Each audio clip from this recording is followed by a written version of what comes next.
WhatsApp guys, 15,000 तालिबानियों ने पाकिस्तान पर बोला हमला, अमेरिकी हथियार, चीनी साजिश। तो क्या चाइना की इसमें कोई साजिश है? देखते हैं, डिटेल में समझाएंगे। मेजर गौरव सर, चाइना तो नहीं, पर चाइना तो नहीं भैया। तो मेजर गौरव सर की वीडियो है, देखते हैं पूरी डिटेल में। चैनल में तो प्लीज सब्सक्राइब और वीडियो कर दे लाइक। 1 2 3 गो। अचानक ऐसा क्या हुआ कि अफगानिस्तान और पाकिस्तान एक दूसरे के खून के प्यासे हो गए। अब ये कह रहे कि वजीरिस्तान के लोग थे जो अफगानिस्तान चले गए और हमने तो अपने बंदे मारे। Pakistan is trying to pass a message to the Taliban कि देखो देखो, तुम ऐसा मत करना, हमारे अंदर अटैक मत करवाना, वरना हमारे पास कैपेबिलिटी है तुम्हें मारने की। अमेरिका भाग के चला गया। अमेरिका अचानक डर गया। तालिबान के जंगजू आ रहे थे और अमेरिका थर थर।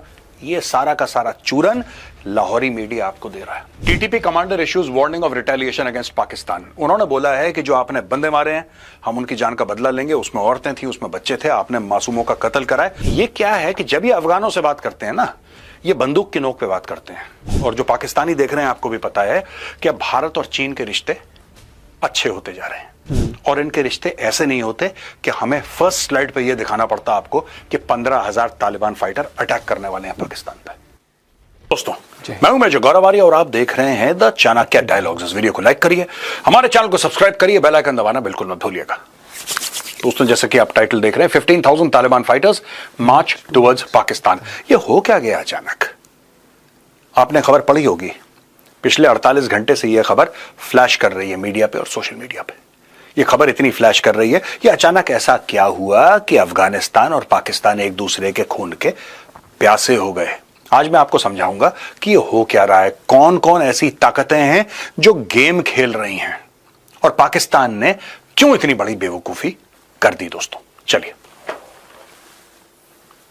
दोस्तों, पाकिस्तान ने, ये पक्तिका प्रोविंस है अफगानिस्तान की, पक्तिका प्रोविंस पे ये जो एरिया है बरमल का, इधर उसने अटैक करा।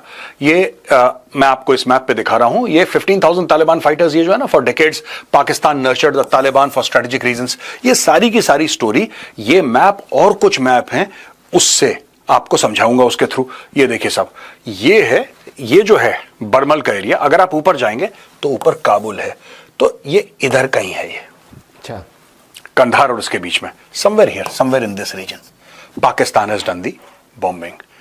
और कहते हैं कि बड़े सारे मासूम लोग मारे गए। कोई 15 कह रहा है, कोई 40 कह रहा है, कोई 45 कह रहा है, कोई 50 कह रहा है। पाकिस्तानी मीडिया इसको डाउन प्ले कर रहा है, राइट? अब ये कह रहे हैं कि वजीरिस्तान के लोग थे जो अफगानिस्तान चले गए और हमने तो अपने बंदे मारे। यही स्टोरी पाकिस्तान ने करी थी जब पाकिस्तान ने ईरान के अंदर मिसाइल मारी थी, जब एयर स्ट्राइक्स करी थी ईरान के अंदर। तब भी पाकिस्तान ने बोला तो ये तो हमारे बलोच, हमने इनको मारा है, ये तो आतंकवाद कर रहे हैं पाकिस्तान के अंदर, तब मारा है। ये जब औरत और बच्चे मारे इन्होंने ये एरिया, बरमल के एरिया में, तब भी पाकिस्तान के यही स्टेटमेंट था कि ये लोग आतंकवादी थे। अच्छा देखिए ना दोस्तों, जब आप एयरक्राफ्ट से मारते हैं ना मिसाइल, तब ये थोड़ा, it's not a precision strike. ना पाकिस्तान के पास वो टेक्नोलॉजी है। पाकिस्तान सिर्फ और सिर्फ एक काम कर रहा है कि मैसेज पास करने की कोशिश कर रहा है। Pakistan is trying to pass a message to the Taliban कि देखो देखो, तुम ऐसा मत करना, हमारे अंदर अटैक मत करवाना, वरना हमारे पास कैपेबिलिटी है तुम्हें मारने की। अब ये बहुत बड़ी बेवकूफी की चीज है जो पाकिस्तान ने कर दी। दोस्तों आइए समझते हैं क्या है पाकिस्तान की ये खास और खालिस बेवकूफी। बेवकूफी, सही टाइटल दिया। दोस्तों, ये तो आपको पता ही है, जब अमेरिका गया था अफगानिस्तान से तो अरबों डॉलर के हथियार छोड़ गया था और अरबों डॉलर कैश में भी छोड़ गया था। और ये सारे के सारे जो हथियार हैं, ये पड़े अफगान तालिबान के हाथ, और अफगान तालिबान से ये पड़े तहरीक तालिबान पाकिस्तान के हाथ। अब ये देखिए साहब, ये थोड़ी सी नुमाइश है। ये हार्डली 5% ऑफ द हथियार भी नहीं होंगे, ये 5% भी नहीं होंगे हथियार के। लेकिन ये है कि TTP using weapons abandoned bye US analysts. और ये है साहब, ये हथियार है पूरे के पूरे। ये देखिए साहब, ये हथियार है। ये you can, Taliban fighters and armoured vehicles. अब ये मिलिट्री स्ट्रीट परेड इन्होंने करी है। आप ये देख रहे हैं, ये तालिबान का झंडा है, ये तालिबान के फाइटर हैं, ये अमेरिकन व्हीकल है। कई लोग ये कहते हैं साहब, अमेरिका ना, और ये पाकिस्तानी नैरेटिव है बाय द वे, अमेरिका भाग के चला गया, अमेरिका अचानक डर गया, तालिबान के जंगजू आ रहे थे और अमेरिका थर थर। ये सारा का सारा चूरन लाहौरी मीडिया आपको दे रहा है। अमेरिकन यार दुनिया का सुपर पावर है। दुनिया का इकोनॉमिक सुपर पावर है, दुनिया का मिलिट्री सुपर पावर है। आपको क्या लगा? भाई वो रात वो ऐसे ये कोई कोई सस्ती चालें चलते हैं वो लोग। वो चाहता तो दो भाई वो छोड़ कर गए हैं, वो छोड़ कर गए हैं और उनको ये पता था कि अगर हम ये हथियार और ये पैसे यहां पे छोड़ेंगे तो कौन इसका इस्तेमाल करेंगे। क्या अमेरिकन को ये नहीं पता था कि जैसे ही तालिबान काबुल पहुंचेंगे 48 घंटे के अंदर सबसे पहला आदेश यही होगा तालिबान का कि जितने भी तहरीक तालिबान पाकिस्तान के फाइटर्स जेल में हैं उनको रिहा करो। Didn't the Americans know? भाई ब्लैक हॉक हेलीकॉप्टर छोड़कर गए हैं, उड़ा भी सकते थे, क्या दिक्कत है? ब्लैक हॉक हेलीकॉप्टर छोड़कर गए हैं, क्यों? स्ट्राइकर कॉम्बैट व्हीकल छोड़कर गए हैं, क्यों? M4 कार्बाइन छोड़कर गए हैं, क्यों? वाई? देखिए हेलीकॉप्टर ऐसा नहीं कि खराब हो गया था, वो तो उड़ रहा था, जानबूझकर छोड़कर गए हैं, जानबूझकर। ठीक है, हम इतने अरब डॉलर के इक्विपमेंट और हथियार छोड़कर जाते हैं, क्यों? आखिर क्यों? कोई, मैं आपको बता रहा हूं, फौज का एक उसूल है, हेलीकॉप्टर तो बहुत दूर की बात है, लोग फालतू में एम्युनिशन छोड़कर नहीं जाते यार, जो बुलेट्स होती है ना वो छोड़कर नहीं जाते। ये पूरा का पूरा अरबों डॉलर का इनको पूरा कैशे वेपन्स का दे के चले गए, दान करके चले गए, जाओ ऐश करो बेटा। वाई? इसका पर्पस क्या था? पर्पस अब मैं आपको बताऊंगा पर्पस क्या था। ये देखिए साहब, हामिद मीर हैं, बहुत जाने माने बड़े रिस्पेक्टेड जर्नलिस्ट हैं पाकिस्तान के, और यहां पे मैं हामिद मीर जी से डिसएग्री करता हूं। ये देखिए, US weapons left in Afghanistan are becoming a new threat to Pakistan and India. ये एक नैरेटिव बिल्डिंग है, नैरेटिव बिल्डिंग है। ये नैरेटिव बिल्डिंग क्या है दोस्तों? कि जो हथियार छोड़कर गए हैं वो पाकिस्तान के लिए तो खतरा है ही, वो भारत के लिए कैसे खतरा है भाई? भैया ये तो भारत के लिए कैसे खतरा है? ये सही बोला सर, कोई मुझे ये समझाए। भारत में अगर कोई पाकिस्तानी आतंकवादी कश्मीर में AK-47 चला रहा है और M4 चलाए तो क्या फर्क पड़ रहा है हमें? हमें क्या फर्क पड़ रहा है? कोई 10, 15, 20, 25, 30, 50 हथियार भी आ गए, it doesn't matter, we have the capability to neutralise that. और कई हमने पकड़े भी हैं, कहानी खत्म हो गई, राइट? अब तो कुछ साल भी हो गए ना अमेरिकन को हथियार छोड़े हुए। तो आप ये बात बताइए कि अमेरिकन हथियारों ने, जो अमेरिकन के हथियार हैं, उन्होंने कश्मीर में क्या बिगाड़ लिया हमारा? पॉइंट। क्या कुछ खून खराबा ज्यादा हो गया जो पहले नहीं हो रहा था? यानी कि rather we have controlled it. हाँ, बीच बीच में अपसर्ज हुआ था, साउथ ऑफ पीर पंजाल आप देख रहे थे, जम्मू रीजन में काफी सारे टेरर अटैक्स हुए थे। अब वो भी आपको पिछले 2 महीने से सुनाई नहीं दे रहे, वो भी काफी हद तक कंट्रोल किए जा चुके हैं। तो मैं ये जानना चाहता हूं कि असल में इनकी कार्रवाई तो पाकिस्तान के अंदर हो रही है, पाकिस्तान के अंदर धूम धड़ाका हो रहा है। अब ये समझिए, अगले जो स्लाइड है उसमें मैं समझाने की कोशिश करूंगा कि आगे क्या हो रहा है। ये देखिए साहब, काबुल फ्रंटलाइन है, काबुल फ्रंटलाइन की ये रिपोर्ट है। TTP commander issues warning of retaliation against Pakistan. उन्होंने बोला है कि जो आपने बंदे मारे हैं हम उनकी जान का बदला लेंगे, उसमें औरतें थी, उसमें बच्चे थे, आपने मासूमों का कत्ल कराए, अब हम आपको सबक सिखाएंगे, आपसे बदला लेंगे। पहली चीज ये अफगान तालिबान ने भी कही है, यही बात तहरीक तालिबान पाकिस्तान ने भी कही है। एक और चीज आप ये देखिए ना, the warning issued yesterday comes alongside killing of several Pakistani soldiers. इन्होंने कुछ पाकिस्तानी फौजी भी मारे हैं। Commander labelled Pakistan military and government as a second Israel. Israel को ये लोग अपना दुश्मन मानते हैं, ये कह रहे हैं पाकिस्तान को, you are a second Israel, तुम एक दूसरे इजराइल हो और हम तुम्हारे खिलाफ हमले करेंगे। और कह रहे हैं कि their actions against Pakistan are part of jihad. यानी कि ये जो तहरीक तालिबान पाकिस्तान के जो फाइटर्स हैं, इन लोगों ने पाकिस्तान के ऊपर जिहाद का ऐलान करा है। जिहाद इनका बहुत पहले से चल रहा था, लेकिन उन्होंने ऐलान करा है। अब ये ड्यूरेंट लाइन है दोस्तों, ये भी समझने की जरूरत है इसके पीछे जियोपॉलिटिक्स क्या है। ये ड्यूरेंट लाइन है, बहुत पुरानी ड्यूरेंट लाइन है दोस्तों, ड्यूरेंट लाइन नहीं पढ़ा भी हुआ है। 2640 किलोमीटर की लगभग ये ड्यूरेंट लाइन है। ये देखिए साहब, ये लाइन ऑफ कंट्रोल है, ये इंडिया का हिस्सा है जो पाकिस्तान ने अवैध रूप से कब्जा कर रखा है। जो रेड डॉट्स हैं ये तजाकिस्तान है, ये चाइना है, ये पूरा का पूरा इलाका दोस्तों ये अफगानिस्तान है और ये एरिया पाकिस्तान का है। ये जो पूरी लाइन है साहब, ये ड्यूरेंट लाइन है जो मैं बता रहा हूं आपको 2640 किलोमीटर की। ये पूरी की पूरी ड्यूरेंट लाइन दोस्तों, this is disputed by every Afghan. उसकी पॉलिटिकल आइडियोलॉजी कुछ भी हो, चाहे वो उस जमाने में अफगानिस्तान का बादशाह हो, चाहे वो खल्क पार्टी हो, चाहे वो परचम पार्टी हो जो उस जमाने में थी before the 1979 invasion of Afghanistan, चाहे वो नजीबुल्ला हो जो कम्युनिस्ट पपेट था जिसको टांग दिया गया, तालिबान ने मार दिया था, उसको टांग दिया था सड़क पे, चाहे वो हो, चाहे अहमद करजाई हो, चाहे तालिबान हो, कोई भी हो, इस तरफ का हो। देखो ये जानने वाली बात है। ये आप देख रहे हैं ना, ये पश्तून एरियाज, ये कलर देखिए आप साहब, ये पाकिस्तान के अंदर भी ये सारे के सारे जो एरियाज है ना, ये पश्तून एरियाज हैं क्वेटा तक। और ये क्लेम करते हैं, ये कहते हैं कि पाकिस्तान के हैं ही नहीं। दोस्तों ये जो पूरा इलाका है ये पश्तून मेजॉरिटी एरिया है, या यहां पे पश्तून ज्यादा हैं, अगर मेजॉरिटी में ना भी हो। अफगानों का कहना है, और खास करके पश्तूनों का, चाहे इस तरफ हो चाहे उस तरफ हो, उनका यह कहना है कि अवैध कब्जा है पाकिस्तान का, हमारी जमीनों पर इन लोगों ने कब्जा करा है और ये हम छोड़ा के मानेंगे। जो अक्सर बात करते हैं ना ग्रेटर पश्तूनिस्तान की या ग्रेटर अफगानिस्तान की, वो सब लगभग ये एरिया है, बिल्कुल पंजाब तक, बिल्कुल अटक तक, बिल्कुल अटक तक। That is what they are claiming, right. लड़ाई इसी की है। अब दोस्तों यहां से हम चलते हैं अगली स्लाइड पे। अभी तक आपने यह समझ लिया कि अफगान तालिबान के पास हथियार कहां से आए, कितने आए, उन लोगों ने किस तरीके से अटैक करा और उनके इख्तलाफात क्या हैं पाकिस्तान को लेकर। कोई भी पश्तून हो, पाकिस्तानी पश्तून हो, अफगान पश्तून हो, या अफगानिस्तान का कोई भी बाशिंदा हो, चाहे वो उनका राजा रहा हो बहुत पहले, चाहे अहमद करजाई हो, चाहे बीच में कम्युनिस्ट उनके लोग हों, चाहे फिर आज की तारीख में तालिबान हो, ये एक दूसरे के खून के प्यासे जरूर हैं ये सारे अफगान, अलग अलग पॉलिटिकल आइडियोलॉजीज के, लेकिन एक बात पे ये लोग सहमत हैं। सहमत ये है कि Durand line is unconstitutional, it is illegal and we do not accept it. ये हर एक अफगान कहता है और ये हर एक पश्तून भी कहता है, चाहे वो पाकिस्तान में क्यों ना रहता हो। अब China deepens its engagement with Taliban rule. यहां पे चाइना का एक हम देखते हैं, एक प्रेजेंस देखते हैं बड़ा सॉलिड दोस्तों। चाइना ने डीपन कर ली इस engagement with Taliban rule Afghanistan, और चाइनीज कंपनी है signed an oil extraction deal with Afghanistan. ये साल भर पहले की खबर है, यही मैं कह रहा हूं, ये साल भर पहले, ये आज की खबर नहीं है दोस्तों, 2023 की खबर है। लेकिन सबसे बड़ी बात यह है कि सारी कड़ियां आप जोड़ रही हैं।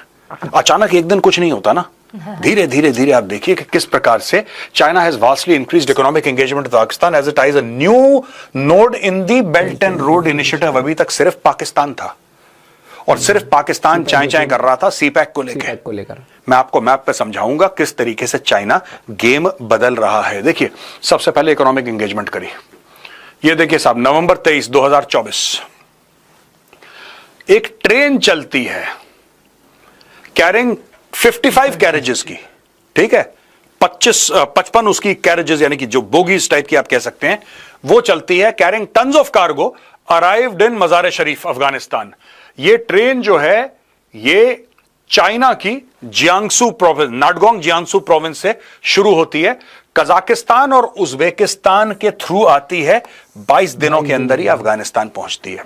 दिमाग देखिए चाइनीज का, ये चाइना में ट्रेन शुरू होती है, कजाकिस्तान और उज्बेकिस्तान के थ्रू आती है, 22 दिन लेके ये मजार शरीफ पहुंचती है। ये पहली डायरेक्ट ट्रेन है दोनों कंट्रीज के बीच में आफ्टर द कोविड-19 पैंडेमिक। अच्छा, ये वापस भी जाएगी ट्रेन और अपने साथ जो अफगानिस्तान का सामान है, चाहे वो ड्राई फ्रूट्स हैं, चाहे वो और भी कुछ चीजें जो अफगानिस्तान में मिलती है, ये वापस चाइना ले जाएगी, पहली चीज। अब दूसरी चीज, 1.3 बिलियन का ऑलरेडी इनका ट्रेड है चाइना के साथ, 125% इंक्रीज हो गया है प्रीवियस ईयर से, और from December 1, 2024 Afghan products have 100% duty free access to the Chinese market. पाकिस्तानियों, आपका कितना एक्सेस है चाइनीज मार्केट में और उस पर कितनी ड्यूटी लगती है? क्या 100% ड्यूटी फ्री है?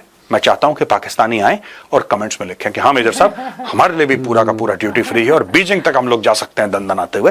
Please right in the comment section, ठीक है जी। यहां पे जो चाइनीज ऑयल कंपनी की बात है, ये देखिए साहब, CNN की न्यूज है ये। The ruling Taliban has signed a deal with Chinese company to extract oil from northern Afghanistan Amu Darya. अब यहां से agreement with China Xinjiang central Asia petroleum and gas company, इसके साथ डील साइन हुई है और the contract was signed in Kabul in the presence of Taliban's Deputy Prime Minister for Economic Affairs, Mullah Abdul Ghani Baradar, and the Chinese Ambassador to Afghanistan, Wang Yu. मुल्ला बरादर और वांग you के बीच में deal sign होती है और यह बोला जाता है कि साहब यहां पे तेल हम निकालेंगे। अफगानिस्तान इज मिनरल रिच, बहुत मिनरल्स हैं, गोल्ड है, कॉपर है, जिंक है, फॉस्फेट, पता नहीं क्या क्या है, तेल भी है। और चाइनीज को पता लग गया यहां पे तेल है, उन्होंने डील साइन कर दिया, अब ये तेल एक्सट्रैक्ट कर रहे हैं। दोस्तों इसका ये जो गेम है ना, ये थोड़ा सा बड़ा है। मैं आपको एक छोटी सी बात बताना चाहता हूं before I move on to the next slide. पाकिस्तानियों के साथ क्या है कि जो अमीर मुल्क है, जो मुल्क अमीर है, उससे भीख मांगने के लिए वो अपने डिप्लोमेट्स का इस्तेमाल करते हैं। जिसको दबाना चाहते हैं अपनी फौज का इस्तेमाल करते हैं। उनको यह बात पता होनी चाहिए कि you should solve this problem with Afghanistan with diplomacy. देखिए, शहबाज शरीफ के पास पूरा मौका है हर जगह जाने का, और जाता भी है। शहबाज शरीफ लंदन में मिलता है, आपको मिडिल ईस्ट में मिलेगा, अमीर मुस्लिम देशों के पास मिलेगा, वो बीजिंग में मिलेगा, सऊदी में मिलेगा, कहीं ना कहीं आपको शहबाज शरीफ टहलता हुआ मिल जाएगा। बगल में अफगानिस्तान है, अगर शहबाज शरीफ उनके लीडर को बुलाता इस्लामाबाद और खुद अगर जाके बैठता 3-4 दिन 5 दिन वहां पे और उनके साथ रिश्ते बेहतर करने की कोशिश करता, तो ये क्या है कि जब ये अफगानों से बात करते हैं ना, ये बंदूक की नोक पे बात करते हैं। इनको ये समझ में नहीं आता कि अफगानिस्तान के जो लोग हैं उनको बंदूक वाली भाषा और बेहतर आती है इनसे, तो वो भी बंदूक की नोक पे बात करते हैं। They could have solved this with diplomacy. They could have solved this by engaging with the Taliban. They chose not. China क्या कर रहा है? ये देखिए ना पूरी, चाइना क्या कर रहा है? चाइना एंगेज कर रहा है ना तालिबान के साथ। पाकिस्तान क्यों नहीं कर सकता? पाकिस्तान तो बड़े लुड़ियां डाल रहे थे कि तालिबान हैं, हमारे मुसलमान भाई हैं, अभी आ गए हैं, फलाना, अब ढिमका। क्या हुआ? रोज ठोकते हैं उनको। ओ भाई, Shahbaz Sharif should go, Asim Munir should go to Kabul, sit down in Kabul for a week. एक हफ्ते जाओ काबुल में, बैठो, उनकी लीडरशिप से बात करो, कहना यार जो भी है गिला शिकवा बताओ, हम कैसे कर सकते हैं, let's find a middle path. लेकिन आप जाना नहीं चाहते काबुल, क्योंकि काबुल में आपको पता है कि आपको देने के लिए पैसे नहीं है तालिबान के पास, और आप वहीं पे जाना पसंद करते हैं जहां से आपको नोट मिले, क्योंकि पाकिस्तान भाड़ में जाए आपको क्या, राइट? अब देखिए साहब, दोस्तों मैं आपको ना इस मैप के द्वारा ये गेम समझाना चाहता हूं। ये पूरा गेम क्या चल रहा है देखिए। ये आपने देखा होगा, ये चाइना पाकिस्तान इकोनॉमिक कॉरिडोर, ठीक है जी। ये चाइना पाकिस्तान इकोनॉमिक कॉरिडोर, ये है काशगर, ओके, ये काशगर है, ये काशगर है इस बड़े मैप पे, राइट। अब ये आता है यहां पे पाकिस्तान ऑक्यूपाइड कश्मीर से, गिलगिट बाल्टिस्तान पीओके से होता हुआ ये सीधा आ जाता है आपका एबटाबाद से। एबटाबाद वो जगह है जहां पे ओसामा बिन लादेन पाया गया था। एबटाबाद से आ जाता है इस्लामाबाद, ठीक है जी।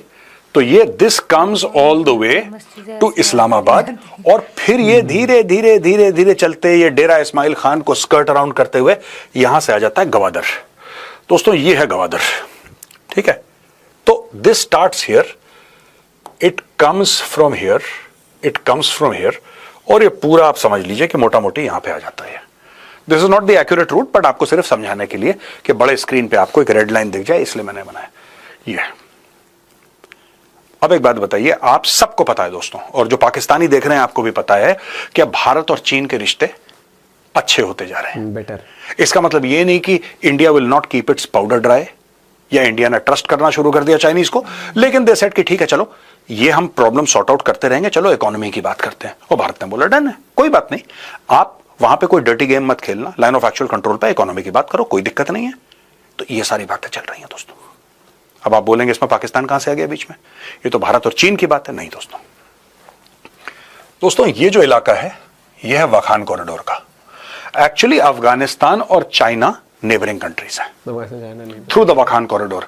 वाखान कॉरिडोर के अगर आप ऊपर जाएंगे, ये इस प्रकार से वाखान कॉरिडोर दोस्तों, वाखान कॉरिडोर के ऊपर जाएंगे तो तजाकिस्तान है, अगर बिल्कुल नीचे जाएंगे तो पीओके है, पाकिस्तान ऑक्यूपाइड कश्मीर और गिलगिट बाल्टिस्तान। इसके अगर आप वेस्ट जाएंगे तो आपको अफगानिस्तान दिखता है, और अगर आप इसके ईस्ट जाएंगे तो आपको यहां पे चाइना दिखता है, ठीक है जी। अब यहां से चाइना, क्योंकि चाइनीज इंजीनियर जो हैं वो पाकिस्तान में सेफ नहीं है, सीपैक बंद हो गया है, लगभग चाइना पाकिस्तान इकोनॉमिक कॉरिडोर बंद हो गया है। चाहे ये कितनी भी प्रेस ब्रीफिंग करें, कुछ करें, ये कुछ भी करें, उन्होंने बोल दिया थैंक यू, जब तक तुम हमें श्योरिटी नहीं दोगे कि हमारे बंदे सेफ हैं। हर दूसरे तीसरे दिन खबर आ जाती है यार चाइनीज पे अटैक कर दिया, ये कर दिया, वो कर दिया, कह रहा है इनफ ऑफ दिस नॉनसेंस। अब ये अपने बेट्स जो हैं हेज कर रहा है चाइना। और चाइना अपने बेट्स कैसे हेज करेगा दोस्तों, सोचिएगा जरा इसके बारे में। अगर चाइना कहता है कि ठीक है will hedge our bets, Kashgar से लेके वखान कॉरिडोर, यहां से आता है चाइना और यहां से आता है और सीधा यहां पे आके गिरता है। ये क्या है रेड डॉट जो मैंने बनाई है दोस्तों? मैंने अभी बोला ना भारत और चीन के रिश्ते अच्छे हो रहे हैं। This is Chabahar port. भाई आखिर चाइना यहां पे क्यों आ रहा है? क्योंकि ग्वादर पोर्ट है ना यार, ग्वादर तो पोर्ट है, इसलिए चाइना आया समुद्री रास्ता ढूंढते हुए। चाइना अगर ये कहता है कि साहब हम वखान कॉरिडोर इस्तेमाल करके, और तालिबान हमें गारंटी दे रहा है कि यहां पे कुछ नहीं होगा, यहां तक हम लोग आएंगे, इंडिया चाइना से बात करता है कि यू डोंट वरी, आप ज्यादा टेंशन मत लो, हमारा पूरा का पूरा यहां पे पोर्ट है, राइट, कंप्लीट पोर्ट है हमारा, और यहां पे हम पूरी रेलवे लाइन बना के आपके लिए यहां तक बॉर्डर तक हम रेलवे लाइन बना देंगे, आपको कोई स्ट्रेस नहीं है। ऑलरेडी जरदान तक बना रखा है इंडिया, और थोड़ा सा 100 200 300 500 मिलियन 1 बिलियन और खर्च करके और रेलवे लाइन आगे कर दे, पूरा का पूरा China Pakistan economic corridor circumvent हो जाएगा दोस्तों। हां ये बात है कि चाइना ने अभी तक करीब 30 अरब डॉलर चाइना ने उसमें स्पेंड कर दिए, लगा दिए, लेकिन पाकिस्तान को कोई फायदा नहीं हुआ अभी तक। ऊपर से पाकिस्तान चाइना को ब्लैकमेल कर रहा है, शहद की कह रहा है कि यार देखो सब ठीक है, हम तुम्हें एक काम करेंगे, हम तुम्हें ग्वादर दे देंगे, तुम हमें सेकंड स्ट्राइक कैपेबिलिटी दे दो, न्यूक्लियर स्ट्राइक। चाइना ने बोला पागल वागल हो क्या, तुम्हारा दिमाग खराब है, तुम भिखमंगों को हम ये सब दे देंगे, हाउ इज इट पॉसिबल? तो चाइना और पाकिस्तान की अभी हल्की सी ठनी हुई है दोस्तों। यहां पे अगर इंडिया बात करता है और यहां तक कहता है कि हम रेलवे लाइन और पूरी की पूरी रोड्स बना देंगे, Iran is relatively peaceful. Afghanistan का जो एरिया है, राइट, तालिबान गारंटी करता है कि हम गारंटी देते हैं आपकी सिक्योरिटी, उनके पास हजारों फाइटर लगा देंगे यहां पे, कोई दिक्कत नहीं है। हाँ चाइनीज को हो सकता है यहां पे वॉरलॉर्ड्स हैं, यहां पे आप थोड़ा सा पैसा देंगे, थोड़ा सा चुंगी टैक्स देंगे, थोड़ा सा चुंगी टैक्स देंगे, थोड़ा सा चुंगी टैक्स देंगे, ये आपको देना पड़ेगा। और अफगानिस्तान में पीस कैन बी बॉट, अगर आप लोकल जो वॉरलॉर्ड्स हैं, जो ट्राइब्स हैं, उनको थोड़ा थोड़ा पैसे देते रहिए, उनके लिए भी आमदनी का जराया बन जाएगा, और ये सारा का सारा एक ऑल्टरनेट चीज यहां पे आ जाएगी। अगर किसी भी पाकिस्तानी को इस बात की गलतफहमी है कि नहीं साहब अब तो चाइना फंस गया, चाइना फंसेगा नहीं, क्योंकि ईरान के साथ भी चाइना के मोटे मोटे एमओयूज हुए हैं, 400 अरब डॉलर के एमओयूज हुए हैं। मैं ये नहीं कह रहा कि पूरे 400 के 400 उसके फ्रक्टिफाई हो जाएंगे, बिल्कुल नहीं, लेकिन China is very serious about Iranian oil, they are very serious about Iranian oil. और बॉस अगर ये लोग नहीं कर पाते, यानी कि पाकिस्तानी अगर नहीं कर पाते, तो ये काम अफगानिस्तान से निकाल देंगे, क्योंकि एंड में चाइना को समुद्र पहुंचना है, कैसे ना कैसे, और ग्वादर की लड़ाई लड़ते रहेंगे धीरे धीरे वो लोग, but they will find an alternate, and this is exactly what China is doing. दोस्तों अगर थोड़ी सी अकल पाकिस्तान लगाता और डिप्लोमेसी का गेम खेलता काबुल के साथ, मैं ये नहीं कह रहा कि अटैक बंद हो जाते, लेकिन अटैक बहुत कम होते, और इनके रिश्ते ऐसे नहीं होते कि हमें फर्स्ट स्लाइड पे ये दिखाना पड़ता आपको कि 15,000 तालिबान फाइटर अटैक करने वाले हैं पाकिस्तान पे। तो आप समझ गए होंगे दोस्तों मैप देख के कि पूरी दुनिया में अब चल क्या रहा है, खासतौर से इस इलाके में, और चाइना कैसे अपने ऑल्टरनेट ढूंढ रहा है, क्योंकि चाइना परेशान हो गया है पाकिस्तान से। आज का वीडियो यहीं तक दोस्तों, आई होप ये सर ने जो मैप से समझाया ना बहुत चीज सही, क्योंकि अभी ये जो न्यूज आई जब सामने कि वो उनके साथ ऑयल एक्सट्रैक्शन वाली डील है, तो ये तो मैंने पहले भी तो बताया था, मतलब हमने न्यूज पे रिएक्ट भी किया था उस टाइम जब इनकी डील हुई थी अफगानिस्तान के साथ, प्रॉपर इनकी तालिबान लीडर्स के साथ इनकी फोटोज भी थी, हर एक चीज। तो चाइना बहुत शातिर है, उसको ये पता है कि ये अगर काम यहाँ फंसता है तो हमें उसका ऑल्टरनेट भी निकालना है। प्लस अभी हाल ही में देखा गया कि इंडिया की चाइना की रिलेशंस थोड़ी सी इकोनॉमिकली सुधार में आई हैं, और प्लस टेंशन भी कम हुई है। कहा तो ये भी गया था कि उन्होंने भी काफ़ी सारे सोल्जर्स हटा लिए हैं, ऐसा कुछ भी है, जो भी हो। लेकिन मुझे लगता है कि अगर इकोनॉमिकली अगर हम हेल्दी कंपटीशन रखते हैं चाइना और इंडिया, तो मुझे लगता है कि ओवरऑल वर्ल्ड के लिए भी अच्छा है, दोनों कंट्रीज के लिए भी अच्छा है, क्योंकि नोक झोंक करने से तो कुछ होगा नहीं कि इतनी जमीन का हिस्सा हम हड़प लें, ऐसे करते करते चाइना का कुछ होना नहीं है। चाइना अपने पैर पे कुल्हाड़ी मारेगा। कब से चल रहा है ये? और आपको ये पता है कि चाइना अपनी हरकतों की वजह से, आपको पता है कि पहले एप्लीकेशन भी कितनी बैन हो गई, कितना नुकसान उनका उस तरीके से भी हुआ था, तो वो अब वो समझ चुका कि भैया सर्वाइवल तो यही चाहिए। ऑब्वियसली आर्मी भी तभी स्ट्रांग होगी जब इंडिया पैसा होगा। कितना बड़ा मार्केट है, और इतनी टेंशन देख के अब बहुत सारी कंपनियां वहां पर नहीं करती है इन्वेस्ट क्या मतलब ऑर्डर्स नहीं देती कंपनियां। फिर बोला तू समझ गई ना, तो लेकिन समझने वाली बात होती है।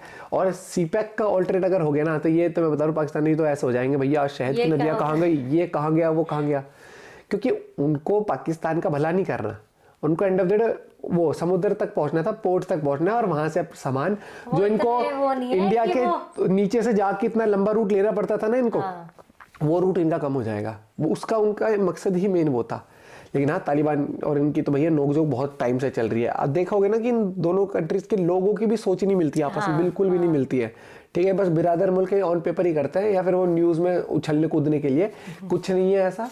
ठीक है, इनकी सोच नहीं मिलती, इनकी तो पाकिस्तान के अंदर ही नहीं मिलती आपस में। ईरान और पाकिस्तान कभी तो दिखाया था बॉर्डर पे कितने वो इधर से उधर, उधर से इधर। अब अपना पॉइंट भी शेयर कर सकते हैं इस बारे में। बाकी हमेशा वही मैं कहता हूँ कि जब भी सर मैप लेके आते हैं, मैप वाली वीडियोस में बड़ा इंटरेस्ट आता है, क्योंकि वो हर एक चीज़ से समझाते हैं कि आपके माइंड में हमेशा रहता है कि भाई क्लियर, ड्यूरेंट लाइन वाला कॉन्सेप्ट भी बता दिया कि वो लीडर कोई भी हो, कुछ भी हो, लेकिन वो एक क्लियर उनका हमेशा से ही रहा है। मिलते हैं वीडियो के साथ, बाय बाय, टेक केयर।